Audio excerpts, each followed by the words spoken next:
What's up, everybody? Soren Baker. And Slink, smoke yours, president and founder, Johnson.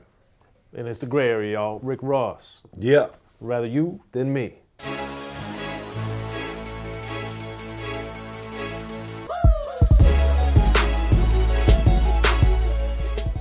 So Slink, man, I know we both big Rick Ross fans on the music side and think that he's a tremendous artist. And the Rather You Than Me, we were talking about this the other day, man. Rick Ross, has he put out a bad album? Like, this dude is just pretty consistent with his catalog. You know, Soren, I would have to agree, man. I'll say that most of his songs on most of his albums every time is gonna bump. You're gonna be satisfied, more satisfied than not with a Rick Ross album every time you get it. That's just how it is. There hasn't been one album. I think I've heard every album he put out. You know, I probably, didn't learn every word to every song. Right. But I've heard every album he put out, and every one was solid as fuck. There wasn't an album that it's only one cut. Oh, the single is hot, and that's it. No, I mean, the guy goes. And I think one of the great things about him is that he does, arguably, if not better than anyone else, man, is, he really, really picks great beats. Like, incredible beats. His beats are fucking cinematic. I mean, I don't know what to say. His beats are, it's like you're watching a mob movie. Everything is so elegant and eloquent with Rick Ross. I mean, it's so deep. And again, man, shout out to Rick Ross, man, because he selects some wonderful beats, and he just peppers them motherfuckers with some real potent lyrics every time. Right, and then this all then begs the question as to why do you think he's not revered more or looked at as like a top tier lyricist or one of the game's elite artists? Yeah, that definitely is a question because, based on his image, based on his lyrical dexterity, his business sense, right. You know what I mean? All these things combined, you would think that he'd be more revered in the hip hop industry or in the hip hop world than he is. I don't know what may be holding him back from that, from seeing that type of success or those type of accolades. Do you think, because I had some ideas as I was thinking about it the other day, do you think that his past is still haunting him with the CO stuff? Perhaps. However, fans have short memories, you know what I mean? That's true. Especially when you're talking generations, generations passing, and, you can be redeemed by a hot project. True. Real quick, a hot project. Everybody's one hit away. Everybody's one hit away from redemption or, the shithouse. Yeah, right. Do you think that Rick Ross maybe gets hindered a little bit because he doesn't have kind of those other dimensions where he's able to make, like all his stuff, he has either kind of the smoothed out lane or the thugged out lane. He doesn't have, or the cinematic mob lane.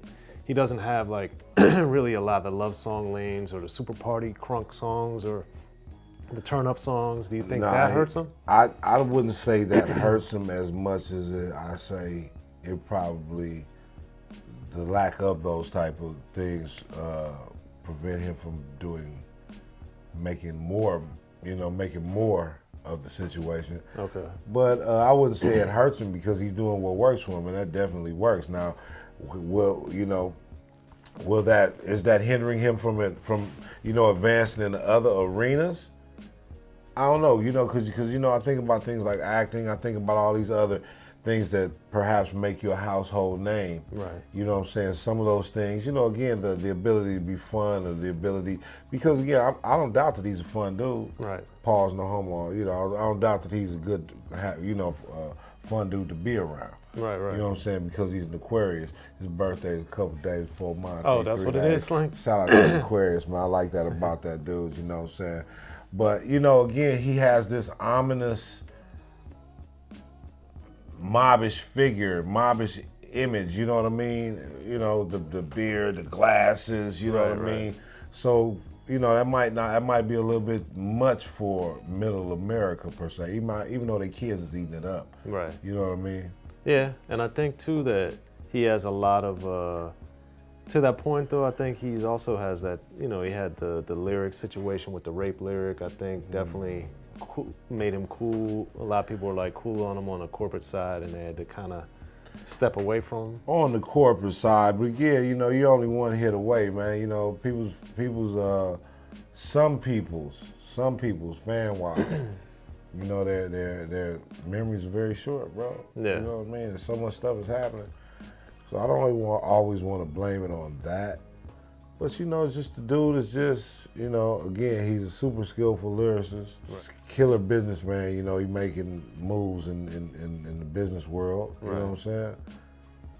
I don't know, bro. I don't know. So what do you think, you know, he seems to be, you know, he obviously has the Maybach music songs, and he, you know, Game Ain't Built on Sympathy and all those type of things, but then he just seems like he's on cruise control, like he's in a pocket. You know, you're a rapper, you know, when you're in a pocket, you're in a pocket. Don't fuck with it. But don't fuck with it.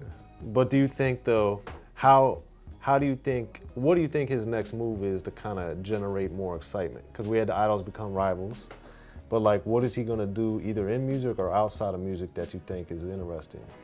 I think what he's gonna do is something outside of music. You know, he ventured off into other things, you know, involving food and restaurants with Wingstop, you know, so that was a great thing. So I think Rick Ross will again begin to further think outside the box, or to think further outside the box. And I don't know, there's no telling, because I'm not really into that zodiac shit, but I'm an Aquarius, and I know that dude, he's an Aquarius. I know he's fucking imaginative. Ain't no telling what the fuck he do. Some shit all the way off the wall, so it might not necessarily, you know, he might not necessarily be revered like he deserves to be revered in rap, but I believe his business decisions, what he does with his wing stops, and you know, things will earn him that reverence that he so truly deserves. And I think too, for him, as long as he can keep making his money, I think he's probably gonna be cool, because you know, he was, you know, being on Def Jam, doing stuff with Jay-Z, with Dr. Dre, you know, bringing Meek Mill out, having all these big records, working with Khaled. I mean, he's achieved and accomplished so much. So like, at the end of the day, it depends on what he's striving for. And everybody's striving to make money. So. That bread, yeah, he's striving that to make motherfucking that scratch, that fetiola, that bills, cheese, greens, dividends. Yeah, that cojata, that fetty. That Gouda, that Munster, you know what I'm talking about? That Kobe Jack, you know what I'm talking about? You motherfucker, that Swiss, the kind without the holes in it though. I want the holes in my butt. Yeah, but I think Rick Ross has a very interesting career, and it's kind of cool that he's been able to maintain this like status, be able to put out other artists, be successful, never put out a bad album, and it's like, do people? Yo, what do y'all think, man? Just let us know what you think in the comment section, because I just kind of wonder, like, we have these type of artists that are around, that are successful, and I don't think after the novelty of their arrival kind of wears off, I think we still don't revere them or respect them as much as we could or should. Right, man. This dude, the dude definitely, if you look at him, you know, again, the couple of reasons that we touched that may contribute to him not being revered like, you know, like we think, like he deserves to be revered. You know, they're there, but you know, again, I respect the dude so much because he's earned his way up. Absolutely. You know what I'm saying? Again, he founded his own record label. You know what I'm saying? This guy, he's went through the ranks. You know, he was signed to Suave House. Yeah. You know, signed to Slip and Slide. You know, he had to work his way up. You know, again, when Trick Daddy was popping, he was playing the background. You know, I didn't hear no Rick Ross or Teflon Don or whatever. I didn't hear none of that stuff. I was like, hey, no, now, nigga. Right. That was my shit, you know what I'm saying? Right. But all the while, that dude was back there grinding and working. Learning the game. Yeah, kind of like, I like to liken him to myself again, because, you know, way back when, you know, in the 90s and shit, I was traveling with Short and doing my thing with him, you know, getting a lot of experience and a lot of game, you know. The dude he worked his way. I wish I would have parlayed my situation like he did. Because, again, coming in how he came in, he had to parlay a situation. The guy was a student of the game. He sat around and watched. He looked at the way shit was happening. He looked at ways he can make things better, you know, and he kind of retained that information. you know, and use it to his advantage. And there he is now. And, you know, here he is now. I mean, it's fucking amazing, dude. You know, to come all the way from, you know, when you talk about him being down with Suave House back in them days when Ball and G was hitting. Yeah.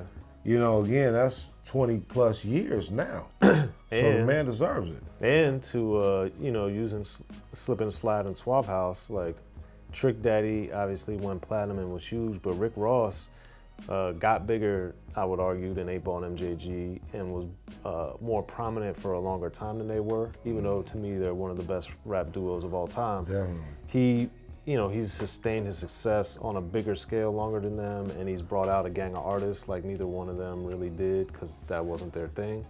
But I just think it's like time that people kind of look back at what he did on the music front and then on the business side and just appreciate, like, kind of appreciate the G, you know? Yeah, man, you got to appreciate and respect that man's G, because again, self-made. You know, the dude went through all the ranks. He went through all the ranks. So I can only imagine what it was like for him, you know, back in Suave House. You know, nigga was broke. All he had was his ability and his dream and his drive.